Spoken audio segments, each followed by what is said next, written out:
नमस्कार दोस्तों, awesome information में आपका स्वागत है। आज करंट अफेयर्स के क्विक रिव्यू हम करेंगे। क्विक रिव्यू मतलब कि अगर आप चाहते हैं कि पूरे मंथ का करंट अफेयर्स हम बहुत कम समय में पढ़ लें तो वो उनके लिए है। देखिए, इसमें मैंने कुछ इम्पोर्टेंट पॉइंट्स को शामिल किया है। सभी पॉइंट्स को तो शामिल करेंगे तो क्विक रिव्यू होगा ही नहीं। वैसे पॉइंट्स जो स्टैटिक रूप से और करंट के हिसाब से बहुत ही ज़्यादा इम्पोर्टेंट लगते हैं मुझे, मैंने उनको शामिल किया है, जो आपके कंपटीशन और जीवन दोनों में ही महत्वपूर्ण भूमिका अदा करेंगे। तो चलिए शुरू करते हैं। पहला है, Indian origin American Abhimanyu Mishra becomes youngest ever chess grand master.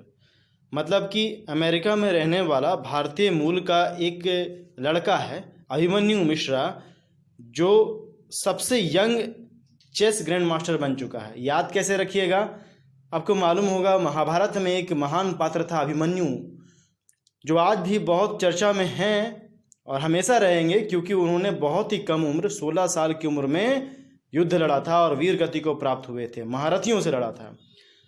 तो इनका नाम भी उसी अभिमन्यु के नाम पर है। ये भी सबसे यंगेस्ट ग्रैंड मास्टर है, तो याद करने में आपको कोई समस्या नहीं हुई कि youngest ever chess grand master कौन हुए, अभिमन्यु मिश्रा, जो अमेरिका के हैं लेकिन भारतीय मूल के। नेक्स्ट है, नेशनल डॉक्टर डे 1 जुलाई को मनाया जाता है। वो सभी डेज जो अक्सर एग्जाम्स में पूछे जाते हैं उनको सम्मिलित किया गया है। तो इस पैंडेमिक के दौर में डॉक्टर्स की भूमिका तो ऐसे ही बहुत महत्वपूर्ण है, इसलिए इसे याद करना बनता है। लेकिन 1 जुलाई को ही क्यों मनाते हैं? क्योंकि 1 जुलाई को बर्थ एनिवर्सरी था डॉक्टर BC रॉय का, बिधान चंद्र रॉय का, जो एक डॉक्टर थे, फिजिशियन थे, फिलांथ्रोपिस्ट थे और वेस्ट बंगाल के चीफ मिनिस्टर भी रह चुके थे 1948 से शायद 1962 तक ये CM रहे हैं। लेकिन ये बिधान चंद्र रॉय के बर्थ एनिवर्सरी को ही नेशनल डॉक्टर्स डे घोषित किया गया है। ध्यान दीजिए, नेशनल, इंटरनेशनल नहीं है, नेशनल डॉक्टर डे 1 जुलाई। नेक्स्ट है, India's oldest running newspaper Mumbai समाचार टर्न्स 200। तो यहाँ से एक फैक्ट निकल के आता है कि भारत का वो सबसे पुराना अखबार जो चल रहा है, जी हाँ, जो अभी भी चल रहा है, वो क्या है? वो है मुंबई समाचार, जो कि 200 साल का हो गया है। लेकिन यहाँ मैं ये बात बताना चाहूँगा कि मुंबई समाचार है, लेकिन है न्यूज़पेपर ये गुजराती। ऐसा इसलिए क्योंकि पहले बॉम्बे प्रेसिडेंसी में मुंबई, बम्बई, गुजरात सब सम्मिलित हुआ करता था। तो ये गुजराती अखबार है, लेकिन नाम है इसका मुंबई समाचार, जो इंडिया का करंटली रनिंग सबसे ओल्डेस्ट न्यूज़पेपर है। नेक्स्ट है, digital India completed 6 years launched by PM on 1 July 2015। Digital India, जैसा कि आप जान रहे हैं कि वो चल रहा है, हमारे प्रधानमंत्री श्री नरेंद्र मोदी द्वारा लॉन्च किया गया था 1 जुलाई 2015। उसने 6 years कंप्लीट कर लिया है। इसके बारे में विस्तार से मैं बाद में चर्चा करूंगा कि क्या क्या प्रोग्राम संचालित हैं। नेक्स्ट है, Jammu and Kashmir ends 149 year दरबार मूव ट्रेडिशन। देखिए, जम्मू कश्मीर जब स्टेट था ना, तो उसकी 2 राजधानी थी, एक समर कैपिटल था और एक विंटर कैपिटल था। समर कैपिटल श्रीनगर था और विंटर कैपिटल जम्मू था।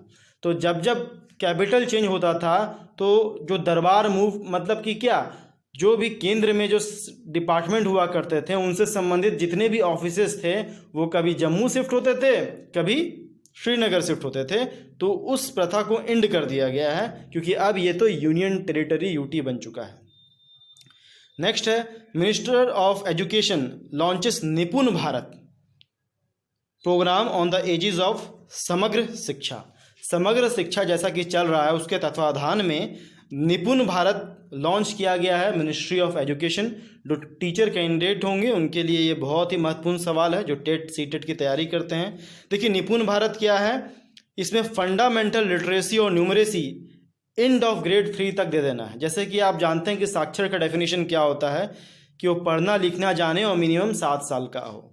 तो ग्रेड 3 तक आते आते जो भी बच्चे होंगे उनको फंडामेंटल लिटरेसी होना चाहिए और न्यूमरेसी होना चाहिए, मतलब उनको नंबर का ज्ञान हो, अक्षर का ज्ञान हो, वो पढ़ना लिखना सीख सकें। और इसका जो लिमिट है वो 2026 तक इसे प्राप्त कर लेने का है। किसे? निपुण भारत को, जिसका काम क्या है, 3rd क्लास तक एंड ऑफ ग्रेड 3rd जो भी बच्चे हैं उनमें लिटरेसी और न्यूमरेसी, जो फंडामेंटल लिटरेसी और न्यूमरेसी की क्षमता उसमें विकसित कर देना है। ये समग्र शिक्षा के अंतर्गत चलेगा। नेक्स्ट है निष्ठा प्रोग्राम, किसी द्वारा किसी कारण से चर्चा में रहा था। देखिए एक टीचर ट्रेनिंग प्रोग्राम है, इसका फुल फॉर्म पूछ सकता है। निष्ठा बेसिकली टीचर्स और प्रिंसिपल्स के लिए हैं। यह है national initiative for school heads and teacher holistic advancement. फिर से मैं पढ़ देता हूँ, निष्ठा का फुल फॉर्म हो गया national initiative for school heads and teacher holistic advancement. ये एक टीचर ट्रेनिंग प्रोग्राम है। फिर है 6 जुलाई वर्ल्ड जूनोसिस डे। देखिए यहाँ जूनोसिस का मतलब समझिए। जूनोसिस डिजीज़ वैसे डिजीज़ को बोलते हैं जो पशु पक्षियों या जानवरों से इंसानों में या इंसानों से जानवरों में फैल जाता है। जैसे रेबीज़ जानवरों से इंसानों में फैल जाता है। जैसे स्वाइन फ्लू, ठीक है, चाहे वो कुछ भी हो, बैक्टीरिया हो, वायरस हो, पैरासाइट हो, इनमें से जो भी जानवरों से इंसानों में या इंसानों से जानवरों में फैल सकता है उनको जूनोसिस डिजीज़ हम बोलते हैं। उसके बाद है खादी प्राकृतिक पेंट। इसके बारे में पूछा जा सकता है। इसकी खासियत है कि ये गाय के गोबर से बनता है, मेड फ्रॉम काउ डंग। ये भी चर्चा में रहा था क्योंकि नितिन गडकरी इसके ब्रांड एम्बेसडर हैं। Khadi Prakritik paint made from cow dung. उसके बाद है Superman original director Richard Donner passes away. देखिए सुपरमैन पर कई मूवी बन चुकी हैं, लेकिन इस जो सुपरमैन की बात कर रहा हूँ वो सबसे पहले यानी जो ओरिजिनली रूप से जो सुपरमैन मूवी बनी थी उनके जो डायरेक्टर थे रिचार्ड डोनर, वो पास हो गए। ये महत्वपूर्ण, पासेस अवे मतलब कि वो स्वर्ग सिधार चुके हैं, इस दुनिया में अब नहीं रहे हैं। ये जानना बहुत ज़रूरी है क्योंकि ऐसा शायद ही कोई व्यक्ति होगा जो साक्षर होगा जो सुपरमैन के नाम से अनभिज्ञ होगा, यानी उसे जानता नहीं होगा। तो जब जानता होगा तो आपको पता होना चाहिए कि इस किरदार को जिसने रचा, जिसने पर्दे पर उतारा, वो डायरेक्टर अब नहीं रहे, उनका नाम था रिचार्ड डोनर। उसके बाद है Facebook launches newsletter platform bulletin. उसके बाद Antarctica hits a record temperature of 18.3 degrees Celsius. ये न्यूज़ बहुत ही महत्वपूर्ण है। सोचिए एंटार्क्टिका जो सालों भर बर्फ़ से ढका हुआ रहता है, वहाँ का टेम्परेचर भी 18.3 डिग्री सेल्सियस अगर पहुँच जा रहा है तो ये किस ओर इंगित करता है? ये इंगित करता है विश्व के सामने खड़े सबसे बड़े संकट क्लाइमेट चेंज और ग्लोबल वार्मिंग को। ये न्यूज़ पढ़ने में घर बैठे बहुत आसान लगे, एक फैक्ट के रूप में लगे, लेकिन इसकी विनाशकारी प्रभाव तो कोरोना वायरस से भी ज़्यादा होगी। पहले जब हम घर में बैठे थे ना तो सुनते थे कि चाइना में कहीं वुहान में लॉकडाउन लगा, तरह तरह से मतलब कि भ्रमित करने वाले वीडियोज़ आते थे। किसी मूवी को उठा के डाल दिया कि लोगों को मारा जा रहा है, कैप्चर किया जा रहा है ना। और आज देखते ही देखते पूरी दुनिया पैंडेमिक से जूझने लगी। लॉकडाउन तो जो हम सुनते थे, भ्रम में हम पड़े हुए थे, अलग अलग वीडियोज़ को देखते थे, उससे तो आज हर कोई गुजर रहा है और अफेक्टेड भी है। तो ठीक उसी तरीके से ये क्लाइमेट चेंज एक बहुत बड़ा खतरा है मानव जाति के लिए। मैं नहीं कह रहा, इसे सदी के सबसे बड़े खतरे के रूप में यूएन ने भी घोषित कर रखा है। और ये तो सिर्फ एक झलक, एक ट्रेलर है। एंटार्क्टिका का टेम्परेचर 18.3 डिग्री सेल्सियस पहुंच जाना, ये बहुत महत्वपूर्ण है। नेक्स्ट है Manipur enters Indians railway map as first passenger train reaches the state. देखिए नॉर्थ ईस्टर्न्स के आसाम को अगर छोड़ दें तो बाकी के जो भी स्टेट्स हैं, जैसे कि मणिपुर हो गया, जैसे सिक्किम है, वहाँ ट्रेन नहीं है कि आप पकड़े यहाँ से और पहुँच गए, ठीक है। जैसे कि मुंबई से पकड़े पटना पहुँच गए, तो ऐसा ट्रेन नहीं चलता है। लेकिन मणिपुर में अब मणिपुर भी रेलवे के मानचित्र पर आ चुका है क्योंकि पहला पैसेंजर ट्रेन आसाम के सिलचर से मणिपुर तक गया है। 11 किलोमीटर की दूरी तय की है। फिलहाल ये ट्रायल में है, कमर्शियल ऑपरेशन अभी नहीं शुरू हुआ है, लेकिन आगे होगा। नेक्स्ट है इंडिया फर्स्ट क्रिप्टोगैमिक। क्रिप्टोगैमिक का मतलब होता है नो सीड नो फ्लावर, ना ही जिसमें बीज हो ना ही फूल हो, वैसे जो पौधे हैं, प्लांट है, उसका गार्डन यूके यूनाइटेड किंगडम नहीं है, ये उत्तराखंड है, क्योंकि हम इंडिया की बात कर रहे हैं। देखिए इंडियाज़ फर्स्ट क्रिप्टोगैमिक मैंने शॉर्ट में लिख दिया है ताकि ज़्यादा लेंदी ना हो जाए, कम चीज़ों में ज़्यादा चीज़ आप समझ जाएं। इसलिए कई चीज़ों को मैंने, जैसे एजुकेशन मिनिस्टर, सबको EDC करके MIN करके लिखा हुआ है। तो इंडिया का शब्द है तो ये यूके विश्व वाला तो नहीं होगा, ये उत्तराखंड है, ठीक है। इंडिया का पहला क्रिप्टोगेमिक गार्डन उत्तराखंड में होगा, जिसमें क्या क्या होंगे? नो सीड नो फ्लावर होता है क्रिप्टोगेमिक का मतलब। एग्जाम्पल के रूप में एल्गी, ब्रायोफाइट्स में मोसेस और लिवरवार्ट्स। देखिए मोसेस भी एक घास होता है, एकदम मतलब कि मुलायम या गुदगुदा टाइप का घास होता है, इसको आप देखिएगा तब समझिएगा, आप गूगल कर लीजिएगा। लाइचेंस, फंस एंड फंजाई होता है। देखिए फंजाई और एल्गी जब दोनों सहज रूप से साथ में सिम्बियोटिक रूप में बढ़ते हैं तो उसे लाइकेंस बोलते हैं। ये तरह तरह के रंग के होते हैं, आपको पेड़ों पर मिल सकते हैं, ये चट्टानों पर मिल सकते हैं, कुछ लोग तो इनका चाट बना कर भी खाते हैं, अलग बात है, लेकिन ये पॉल्यूटेंट इंडिकेटर भी होता है लाइकेंस। और अक्सर सवाल पूछा जाता है कि सिम्बियोटिक रिलेशन होता है इसमें, किसमें? एल्गी और फंगाई के बीच में, वो दोनों एक दूसरे को सह अस्तित्व में बढ़ते हैं। एक फोटोसिंथेसिस करता है, एक उससे खाना बनाता है, और इसी को बोलते हैं सिम्बियोटिक रिलेशनशिप, ठीक है। इसका एक मैं बता दूं, जैसे कि एक वेनम पिक्चर आया था, उसमें एक आदमी और एक ग्रह, वो दोनों साथ में रहते हैं ना, उसी को सिम्बियोटिक बोलते हैं। जिन्होंने वो फिल्म देखी होगी उनको सिर्फ समझाने के लिए बोल रहा हूँ कि सिम्बियोटिक का मतलब क्या होता है। सह अस्तित्व, यानी दो अलग अलग जाति के जीवों का एक साथ में अस्तित्व, जैसे कि लगे कि वो एक ही हैं। उसके बाद है सैयद उस्मान अजहर मखसूसी, वोन Commonwealth points of light award. ये हंगर एक्टिविस्ट थे। देखिए इनका नाम लेना बहुत ज़रूरी था, क्योंकि ये प्रत्येक दिन 1500 लोगों को मुफ्त भोजन करवाते थे। आज की डेट में क्या होता है ना कि लोग अगर मेहमान भी आते हैं तो लोग सोचते हैं कि जल्दी चल जाए, ज़्यादा बजट ना गड़बड़ा जाए। कहीं भूखे में लोगों को खाना खिला देते हैं तो इतना फ़ोटो खींचते हैं जैसे कि ऊपर से भगवान आकर के खुद उनको अवार्ड देंगे कि बेटा तुमने पुण्य की पराकाष्ठा पार कर ली। किसी भूखे को खाना खिलाकर फ़ोटो खींचना ये बिल्कुल सही बात नहीं है। जो फ़ोटो खींचते हैं उनके साथ ऐसा हो तो खैर जाने दीजिए। इनका नाम मैंने इसलिए लिया क्योंकि ये रोज़ 1500 लोगों को मुफ्त में खाना खिला रहे हैं, रोज़ खिला रहे हैं, तो इनको रिकॉग्निशन तो बनता ही है। और हम लोगों को भी बनता है कि हम इन जैसे लोगों को प्रोत्साहित करें, इनका नाम याद रखें, इनको सम्मान करें। और इनको सम्मानित किया गया है, किस अवार्ड से सम्मानित किया गया है? Commonwealth points of light award. किन्हें सम्मानित किया गया है? सैयद उस्मान अजहर मखसूसी को। और ये क्या थे? हंगर एक्टिविस्ट, मतलब है हंगर एक्टिविस्ट हैं। नेक्स्ट है Wimbledon championship 2021। Main singles Novak Djokovic जीते हैं, जो कि सर्बिया के रहने वाले हैं।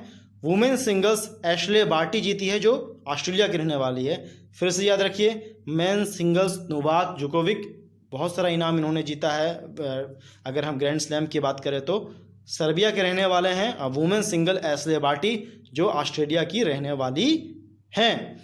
और बता दूं कि ग्रैंड स्लैम 4 होते हैं, जैसे ऑस्ट्रेलिया हुआ, यूएस हुआ, फ्रेंच और विंबलडन हुआ। ये 4 ग्रैंड स्लैम हैं जिसमें विंबलडन चैंपियनशिप की बात की जा रही है। ये जनरली जून जुलाई महीने में होता है और ये जुलाई का महीना ही है।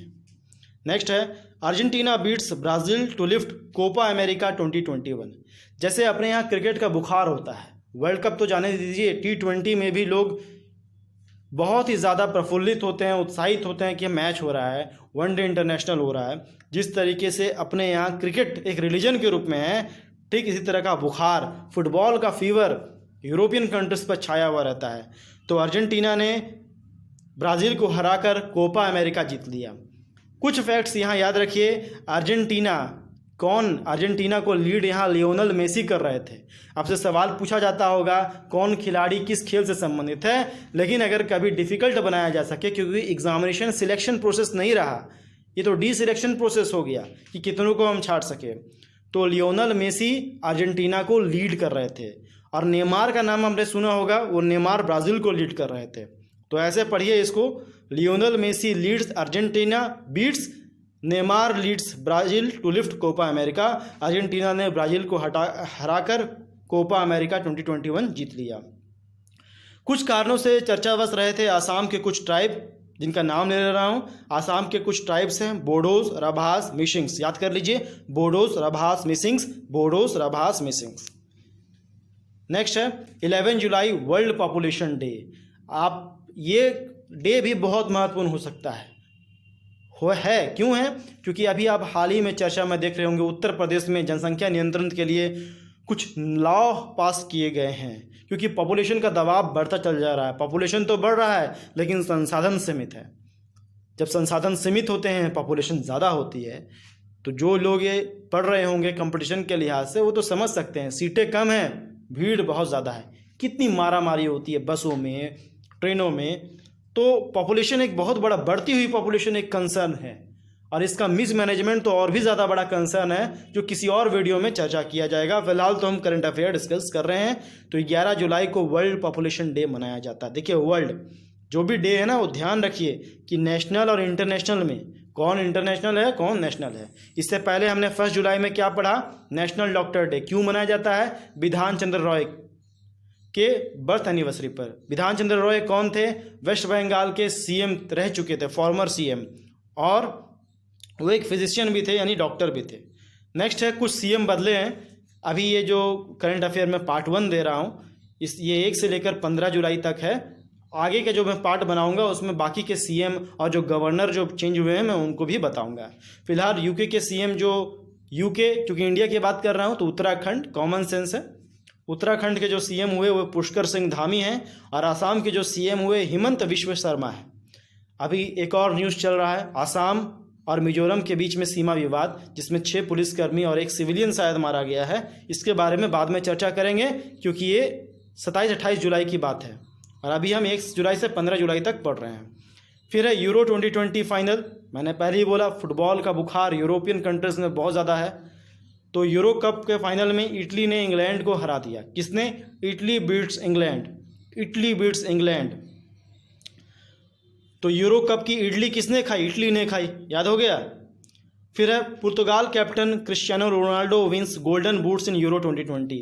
देखिए, CR7 के नाम से विख्यात क्रिस्टियानो रोनाल्डो, जो अभी खास चर्चा में आए थे जब उन्होंने कोल्ड ड्रिंक को हटा करके पानी का बोतल रख दिया, जो कि बहुत अच्छा जेस्चर था, क्योंकि जितने भी खिलाड़ी हैं वो सब ये सब कोल्ड ड्रिंक नहीं पीते हैं, बहुत कम पीते हैं, शरीर को बहुत हानि देता है। अपने यहाँ के हीरो हीरोइन नहीं, जो कि पान, तंबाकू, मसाला, दारू का भी ऐड करते हैं, और कुछ नहीं तो जो जुआ, पोकर और जो गेम खेल रहे हैं MPL, उसको भी ऐड करते हैं। अब क्यों ऐड करते हैं ये तो उनके फैन समझे, किसके लिए ऐड करते हैं ये तो जो ऐड कर रहे हैं वो समझे, और वो कितना इस्तेमाल करते हैं। तो इस चीज़ के लिए क्रिस्टियानो रोनाल्डो को तो सलाम बनता है, इनका नाम याद करना भी बनता है। ये पुर्तगाल के कैप्टन हैं क्रिस्टियानो रोनाल्डो, जिन्होंने यूरो 2020 में गोल्डन बूट जीता, और इसी यूरो 2020 को जीता किसने, इटली ने जीता, ठीक है। और कोपा अमेरिका किसने जीता, अर्जेंटीना ने जीता। तो कई फुटबॉल प्लेयर्स के मैंने नाम बता दिए, अर्जेंटीना के लियोनेल मेसी, ब्राज़ील के नेमार, और ये पुर्तगाल के क्रिस्टियानो रोनाल्डो। नेक्स्ट है, India launches Bhim UPI services in Bhutan.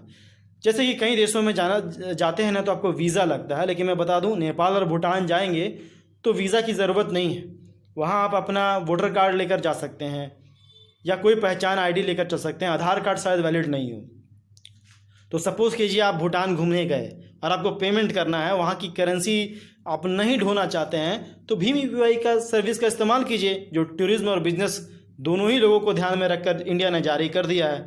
Bhim UPI, जैसे आजकल UPI में पेमेंट करते हैं, भूटान जाइए, कुछ खरीदिए, भीम UPI से पेमेंट कर दीजिए, हो गया। तो कितना बढ़िया है ये, देखिए याद करने के लिए मैं बता रहा हूँ, जाइए चाहे ना जाइए, कि इंडिया ने भीम UPI सर्विस भूटान में लॉन्च की है, और ये टूरिस्ट और बिजनेसमैन को ध्यान में रखकर ही लॉन्च की गई है। नेक्स्ट है, India's first national dolphin research centre to come up in Patna.